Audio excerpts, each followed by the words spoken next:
તો વલસાડમાં ભારે વરસાદથી નદી નાળા છલકાયા છે। મારગમાળ અને બામતી વચ્ચે કોઝવે પાણીમાં ડૂબ્યો છે। માન નદી પરનો કોઝવે પાણીમાં ડૂબ્યો। તો માન નદી પરનો આ કોઝવે છે કે જે પાણીમાં ગરકાવ જોવા મળી રહ્યો છે। નદી નાળા જે રીતે છલકાયા, વલસાડમાં ભારે વરસાદ થયો, નદી નાળા છલકાયા છે, જેના કારણે આ રીતે કોઝવે પાણીમાં ડૂબ્યો છે।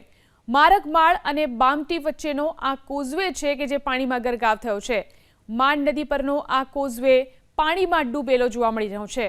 ભારે વરસાદ જે રીતે વરસ્યો વલસાડની અંદર, ત્યારબાદ જે નદી નાળા છલકાયા છે અને કોઝવે પણ પાણીમાં ગરકાવ થયા છે। તો વલસાડમાં ભારે વરસાદથી નદી નાળા છલકાયા છે।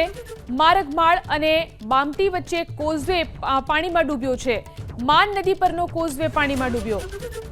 તો માન નદી પરનો આ કોઝવે છે કે જે પાણીમાં ગરકાવ જોવા મળી રહ્યો છે। નદી નાળા જે રીતે છલકાયા, વલસાડમાં ભારે વરસાદ થયો, નદી નાળા છલકાયા છે, જેના કારણે આ રીતે કોઝવે પાણીમાં ડૂબ્યો છે।